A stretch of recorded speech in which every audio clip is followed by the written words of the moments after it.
The pandemic really hit the US hard just after our production closed in 2020. The Voice area had done a full-out ban. We're not doing anything in person because, of course, right now singing is so dangerous. All of our lessons and meetings and whatnot have all been via Zoom since March. And so really we haven't had any students in the building until this semester. 1, 2, here we go.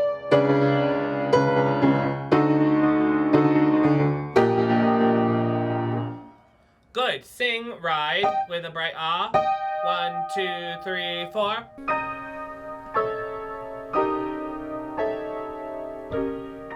Once upon a time there lived a merchant who had 3 daughters. The merchant had been wealthy in his day, but now he was poor. This was more than 2 of his 3 daughters thought they should be expected to endure. The music department is putting on a radio opera. Every year we do a production. Usually it's a staged opera or musical. This year, with the limitations we're working with, we decided to do a radio opera, which is a genre on its own. There's a collection of repertoire that existed already, so there really wasn't any molding needed to make it work for what we're doing. But the youngest, they called her Beauty, was a girl who lived in dreams. We're doing Vittorio Giannini's Beauty and the Beast, which is a kind of a lost piece, really, in many ways. It was premiered back in the late 1930s and originally written to be performed and produced on radio.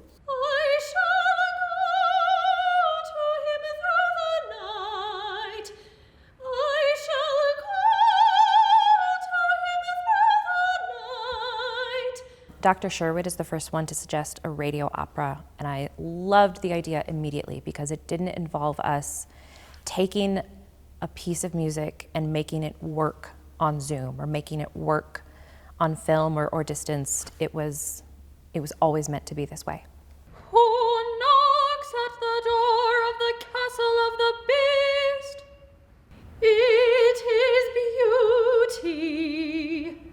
Beauty's at the door. Master, speak your command. Open wide the door for Beauty. I shall greet her at the threshold. This production is about the timeless tale of Beauty and the Beast. It's a little bit different than the version that we might all be familiar with.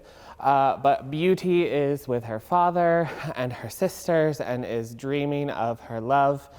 And her father is trying to find some riches for their family and gets lost in a storm in the forest and stumbles upon the Beast's castle and ends up taking a rose for Beauty.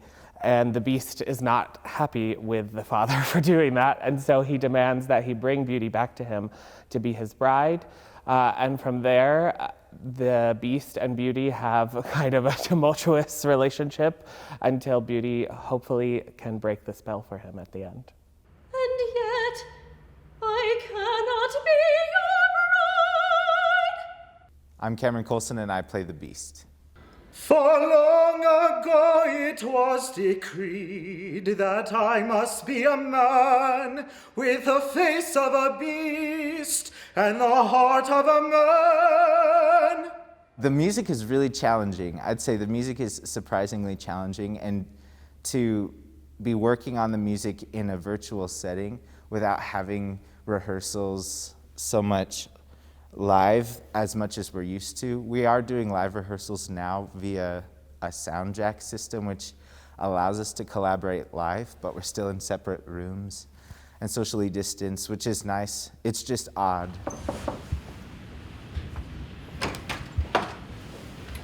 Is the audio working in Zoom? No. Can you join the computer audio? Oh, There I you thought, go. okay. I thought we weren't supposed to join with the audio. on Zoom. You need to join with the audio, and then we'll leave the audio. Okay. Is that the same thing? Yep, thanks, boss. So many more moving parts, right? You have to make sure your audio settings are correct. You have to make sure your Zoom settings are correct. You'll have to unmute yourself, yeah. Maya, unmute yourself as well. If you have closed back headphones and you want to hear some of what's coming through your microphone into your headphones, you can move that volume slider over towards the right, and you'll get a monitor essentially that will come back into the headphone. And then, of course, you have to go in and be an artist. Top of 5 daughters, that's what I'm talking about. Father. Sounds a little like you're either scared of him or think that you're incorrect in your pitches. Does that make sense? Which I know you're not. So I think you need a different choice. What are you trying to go for right now? That's probably the biggest challenge of finding that balance and staying mentally in that place of, I'm an artist, I'm here to sing.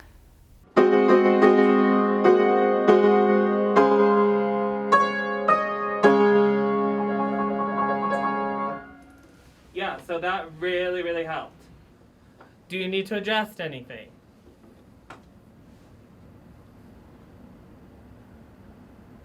In your sound? No? Can you hear yourself and others and the piano? Do you need more piano? Let's try with this. Here we go, same thing. 1, 2, 3.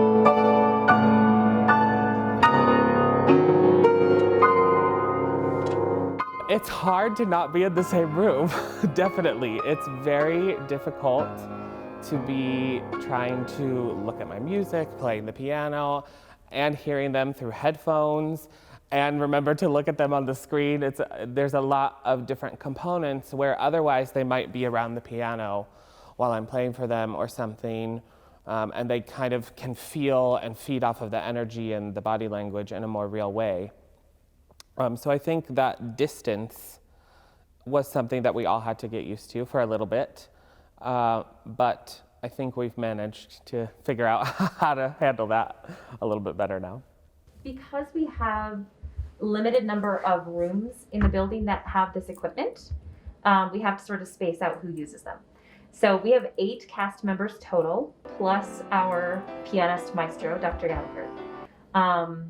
So essentially that means that we can only have 7 of those rooms in use at any given time.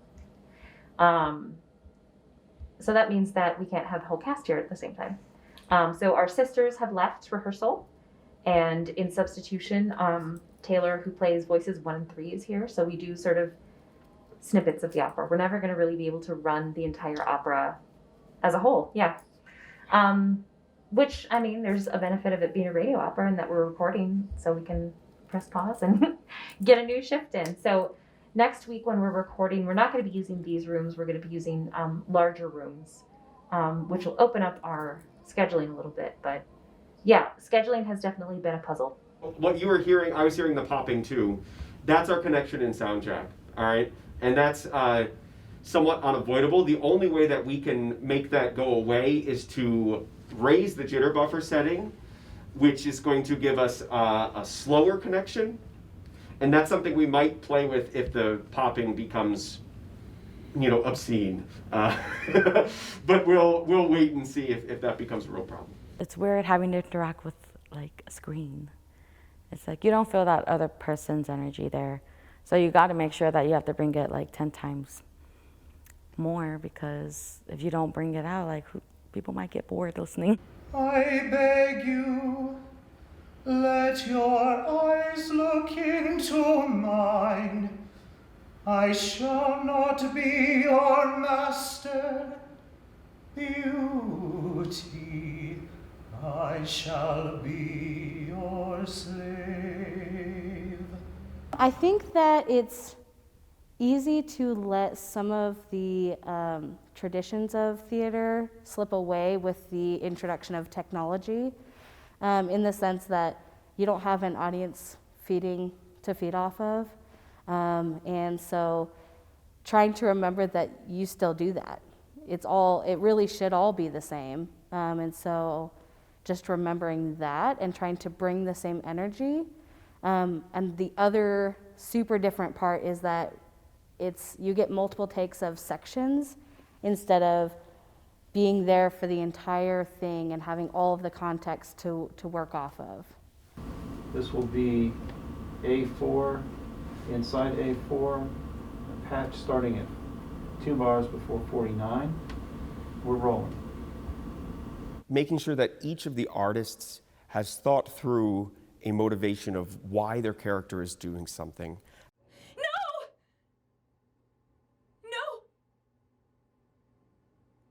No! How their character on stage would react to what somebody else is saying to them, right? It's so easy in a piece like this to get in the moment when you're singing and then to step out of it and then go, okay, I have to sing again and try to step back in. And that just doesn't work because then you don't feel the arc. And so through Zoom, we've really been trying to have the students not just stare at their scores, but look at each other and communicate and stay in the moment so that they can feed off of each other, just as they would on stage.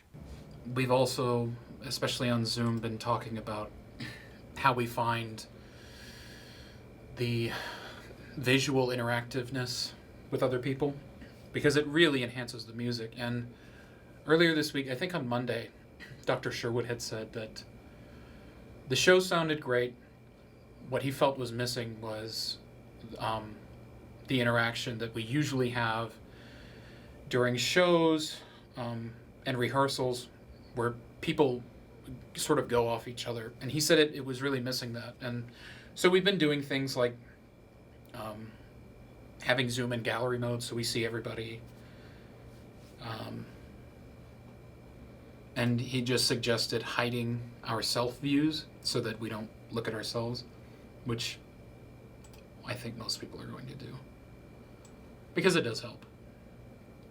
We look at each other through the Zoom cameras. We're still singing to each other.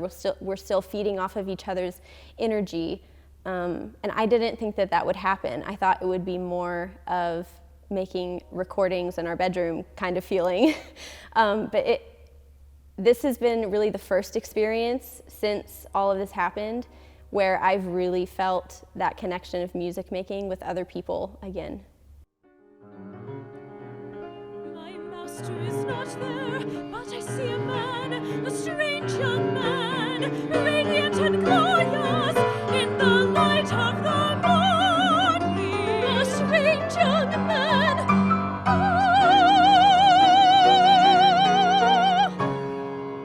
It is high beauty, the beast no longer, but ever your love.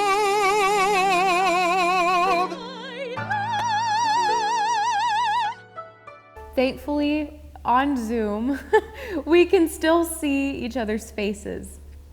And it's hard. It's hard. But it makes you as a performer work that much harder and become that much more independent in your motivations. Because no, I don't have someone physically next to me to feed off their energy, but I can create that in my mind. And I can see their face on Zoom. I can see their face on the computer. And I'm going to make sure that I can give them absolutely everything I have so that they can give me everything I have. And we as a collective can give the audience everything we have. And it's really about digging deep inside of you and becoming even more vulnerable and even more creative in your process to make sure that you're still giving that same amount of energy. No, it's not easy. It's hard. It's really freaking hard, but it's worth it. And it makes you better as a performer. So when we come out of this, and we've been doing this, I feel like performers in general, we're gonna be able to give so much more to our audience now that we realize that we can. And they lived happily, happily ever after.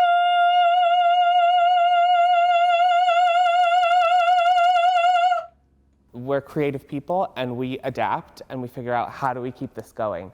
And I think that's the amazing thing of this, is to see just how many different creative people have found new and exciting ways that are going to carry on through the future. Yeah.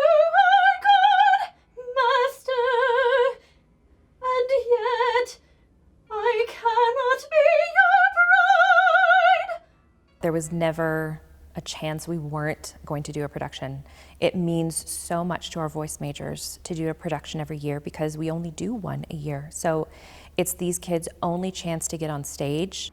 My master is not there, but I see a man, a strange young man, radiant and glorious in the light of the morning. Due to COVID-19 restrictions, it's really quite heartbreaking for performers all over the world, instrumentalists, vocalists, because that's what we do. We perform for audience members live on a stage. And especially for singers, we use our breath and we use our air, and the air we breathe quite literally isn't safe. And especially for college students, you know, your goal as an undergraduate student is to be able to build your resume as much as possible. That way when you apply for graduate school or you go out and into a professional performance career, you have a built resume. And I know for me particularly, I was so worried about having that empty slot on this year because I only have 4 years here. You are an angel, oh Queen of mercy. If anything, the pandemic has shown us just how much we rely on the arts in times of need, emotional support, to escape from different things, those things that we gravitate to when we can't do our normal lives is the things that we as artists produce. And it's been hard because while everyone's been consuming so much art, artists have been, especially musicians like vocal musicians, have been put on hold to perform or do anything. And this has been a really, really awesome way for us vocalists to practice and perform and produce art during a time when we haven't been able to. It's been a whole year, which is really exciting for us. But also, hopefully, something that we can produce that's magical and fun for our audiences. My life is yours, if you so will. I would not bring you beauty for your bride. There's a lot of people saying it's a dying art, and we don't want it to die. So we're trying really hard to make it more well known and make it more relatable to people who maybe have never related to it before. I mean, no, it's not Lady Gaga or Beyonce or, I mean, Kiss on a stage, but it's been around for centuries. And there's a reason it's still around. And we wouldn't have Lady Gaga or Beyonce or Kiss if it weren't for classical music, if it weren't for opera. You know, it's still enchanting to walk into a concert hall or sit in the comfort of your own home and be able to listen to someone. We use microphones, but opera singers don't use microphones. To listen to someone use absolutely nothing but their instrument that's biological to portray art and portray this art form. And classical music is everywhere. It's in the movies that we watch, influences in the music that we listen to even today. It's everywhere. It's classical. It's timeless. It's something that the messages for operas that have remained in repertory and common practice, they appeal to a deeper sense of emotion and self and humanity than something that appeals more to fashion or trends of the time. Beauty, have you returned to stay with us forever? For when you are gone, the world is very old. It's something that can be on the radio for other people to hear across the nation, that they can share with family members all over the place that might not normally get to see one of their live performances. So I think it's just a great form of keeping something going and a great respect to what artists are capable of when they're thrown with whatever may come their way. Of all communication platforms, radio has been the most adaptive. I don't think radio is obsolete because it has evolved with the times, especially with the internet. You know, you can listen to a radio station anywhere. And so I think, yes, there is potential for radio opera to make a comeback. Because radio's not going anywhere. It is high beauty, the beast no longer, but ever your love. It's a lot like listening to an audiobook. Somewhere in the countryside, stumbling upon a great castle, the father decides to ask the castle gardener for directions to the city. I think that audiobooks right now are really quite popular and people listen to them all the time, maybe even more so than actually picking up an old book of, paper and binding. When you're listening to an audiobook, you have the actor helping you, but then you also have the freedom to create the images in your mind with your imagination, right? And I think that that's what people are going to hopefully have when they listen to our recording of this production, that they're going to have the lush music of Giannini, the artistry of these young artists who are going to bring, young artists always bring an energy that is just completely unique, right? That you can't, once you're old and jaded, right? You just can't recreate that enthusiasm that they have, which is so contagious, really. And so you'll have that coming across the radio waves, and then you'll have the artistry of the recording engineer, of Neil, and what he puts into the final product through the editing process. And then, of course, the imagination of the listener can bring that all together in really whatever format they want to, right? That's the freedom of something like this. We'll find the lover in my dream. So I think that the technology is going to continue to be helpful, but I'm wondering if post-pandemic, if we can say post-pandemic, if that ever really ends, I think there's going to be a huge renaissance of the arts because we are starving for them. We've all been glued to Netflix over the last year because we need some creativity in our life, some joy. And so I think once this is over, both the artists and the audiences are going to be very ready for more. It's just going to be a flourish of arts.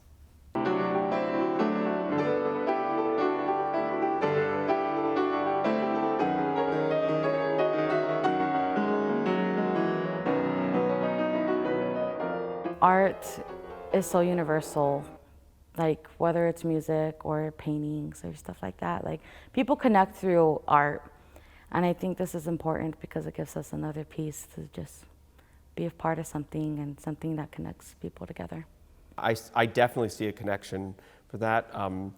With the students seeing how the story of this piece, somebody striving for more, right? Or striving for something different, maybe, right? And realizing that that's okay. And it's good to have aspirations and to get out and to see the world and to have that sort of, that global perspective on life. After the pandemic, there was the Renaissance. And I think that sense of hope and revival, I think it's going to be incredibly rewarding and overwhelming to society in general, because none of us have just been sitting by our laurels while this is happening. We've been working and creating and thinking and producing and making things happen. And to see all of those things kind of make it back to the public, hopefully very soon, is going to be incredibly powerful, I think. I think that people are going to have a lot more things to say, and they're going to sing and make music and create like they've never before. Well, that is the story of Beauty and the Beast, and although it may not be necessary, I do want to say, and so they were married, and they lived happily, happily ever after.